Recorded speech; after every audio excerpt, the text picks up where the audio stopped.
کھلے ہم ستارے، بچے ہیں پیارے پیارے، نیکی کے ہم سپاہی، ایمان کی دے گواہی۔ السلام علیکم ورحمۃ اللہ وبرکاتہ۔ کیسے ہیں سارے بچے؟ امید کرتی ہوں ایمان اور صحت کی بہترین حالت میں ہوں گے۔ چونکہ ہمارے پاس اس وقت اتنا بابرکت مہینہ چل رہا ہے، وہ ہے رمضان کا، تو آئے میں آپ کو آج ایک بہت اچھی سی بات بتاتی ہوں اور امید کرتی ہوں آپ اس پر عمل کریں گے۔ تو پیارے بچوں، کیا آپ کو پتہ ہے کہ رمضان کس کا مہینہ ہے؟ رمضان مہینہ ہے قرآن کا، اور اس مہینے میں ہمیں بہت سارا قرآن پڑھنا چاہیے، اور نہ صرف پڑھنا چاہیے بلکہ اسے سمجھنا چاہیے اور اس پہ عمل کرنا چاہیے۔ اور آپ کو پتہ ہے کہ قرآن کس پر نازل ہوا تھا؟ جی بالکل درست، قرآن نازل ہوا تھا ہمارے نبی پاک صلی اللہ علیہ وآلہ وسلم پر، اور جو باتیں ہمارے نبی پاک صلی اللہ علیہ وآلہ وسلم نے کہی ہیں ان کو حدیث مبارکہ کہتے ہیں۔ آپ کو معلوم ہے کہ ایک حدیث کے مطابق نبی پاک صلی اللہ علیہ وسلم فرماتے ہیں کہ جو مسلمان ہیں، جو مومن ہیں، ان کو چاہیے کہ وہ ایک ہنی بی کی طرح ہوں، ایک شہد کی مکھی کی طرح ہوں۔ اب یہ تو بڑی مزے کی بات ہے کہ مومن کو نبی پاک صلی اللہ علیہ وسلم ایک شہد کی مکھی بننے کی طرح کیوں کہہ رہے ہیں؟ کیا وہ چاہتے ہیں کہ ہم اڑیں یا جا کر پھولوں سے ان کا رس پئیں یا شہد بنائیں؟ کیا ہم یہ ساری چیزیں کر سکتے ہیں انسان ہوتے ہوئے؟ بالکل نہیں۔ تو پھر کیوں کہا ہمیں کہ ہم جو ہے شہد کی مکھی کی طرح بنے؟ وہ اس لیے کہا، اس کے بہت سارے فائدے ہیں۔ نمبر 1، کیونکہ شہد کی مکھی ہمیشہ صرف پیور اور طیب کھانا کھاتی ہے۔ آپ کو پتہ ہے شہد کی مکھی دور دراز میلوں سفر کرتی ہے، لیکن وہ اسی پھول سے رس چوستی ہے جو کہ بہت پیور ہوتا ہے، طیب ہوتا ہے، جس پہ کوئی اور شہد کی مکھی نہیں بیٹھی ہوتی۔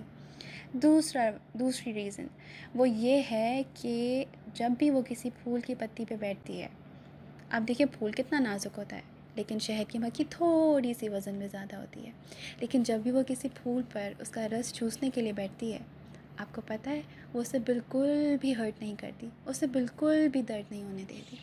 آپ نے دیکھا ہے وہ کتنا بز کر رہی ہوتی ہے، بز کر کے مسلسل ہل رہی ہوتی ہے، اپنا پورا وزن اس کے اوپر نہیں ڈالتی۔ یعنی اگر وہ پھول سے اس کا رس لے رہی ہے تو اسے نقصان نہیں پہنچا رہی، اسے ڈیمیج نہیں کر رہی۔ اور کیا کرتی ہے؟ وہ نہ اسے توڑتی ہے اور نہ ہی اسے خراب کرتی ہے۔ تو اب ہم کس طرح سے امپلیمنٹ کرتے ہیں؟ ہم اس سے کس طرح ریلیٹ کر سکتے ہیں؟ کوئی آئیڈیا؟ کیا کسی کو سمجھ میں آ رہا ہے کہ ہم کیسے کر سکتے ہیں ایسے؟ ہم ایسے کر سکتے ہیں کہ ہم اپنے دوستوں کو، اپنے گھر والوں کو، اپنے بہن بھائیوں کو، اپنے رشتہ داروں کو، اپنے محلے داروں کو، ہم ان سب کو بہت اچھے سے ان کے ساتھ اپنے سارے معاملات کریں۔ ہم کسی بھی چیز میں انہیں آؤچ نہ کریں۔ اب ہم کیسے کریں گے؟ اگر ہم روڈلی ان سے بات نہیں کریں گے، ہم کوئی ایسے جملے انہیں نہیں کہیں گے جس سے ان کے دل آزاری ہو، ان کے دل کو تکلیف پہنچے، ہم ایسے لہجہ نہیں اختیار کریں گے، ہم ایسے ایکسپریشنز نہیں دیں گے، غصے سے نہیں دیں گے، ناک نہیں چڑھائیں گے، اور ہم بہت محبت سے، بہت اخلاص سے، بہت پیار سے پیش آئیں گے، تو اس طرح ان میں سے کسی کو بھی آؤچ نہیں ہوگا۔ جب بچوں کی لڑائی ہوتی ہے، بہن بھائی ایک دوسرے کو ہاتھ سے بھی تکلیف دے دیتے ہیں، زبان سے بھی تکلیف دے دیتے ہیں، تو ہمیں کیا کرنا چاہیے؟ اس رمضان ہمیں یہ یاد رکھنا چاہیے کہ ہمارے نبی پاک صلی اللہ علیہ وسلم نے کہا ہے کہ be like a honey be.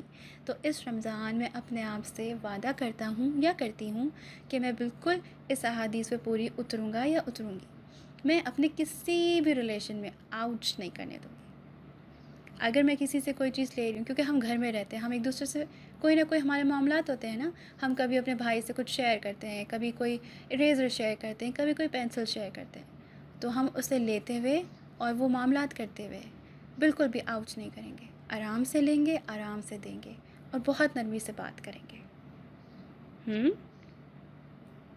اور دوسری بات، رمضان مہینہ ہے قرآن پاک کا، نہ کہ دسترخوان کا، تو ہمیں بہت کوشش کرنی چاہیے کہ ہم افطار کے ٹائم پہ بہت زیادہ فرائیڈ اور جنک فوڈ نہ کھائیں، کیونکہ اگر ہم یہ سب کھائیں گے، ہم ہیلدی کھانا نہیں کھائیں گے، ہم فروٹس اور ویجیز نہیں کھائیں گے، ہم بہت سارا کیچپ اور بہت سارے فرینچ فرائز کھائیں گے، باہر کی بری چیزیں کھائیں گے، کیونکہ وہ تو تلتے ہوئے نہیں خیال کرتے نا کہ وہ کلین ہے یا نہیں ہے، تو ہم اپنے کھانے کا بھی خیال رکھیں گے۔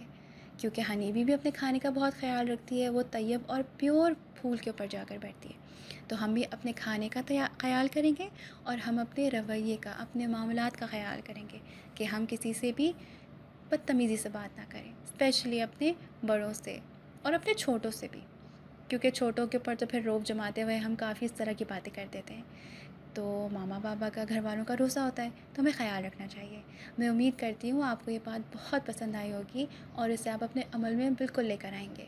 جزاک اللہ خیرہ. السلام علیکم ورحمۃ اللہ وبرکاتہ. ینگ مسلم شعبہ اسفار جماعت اسلامی پاکستان.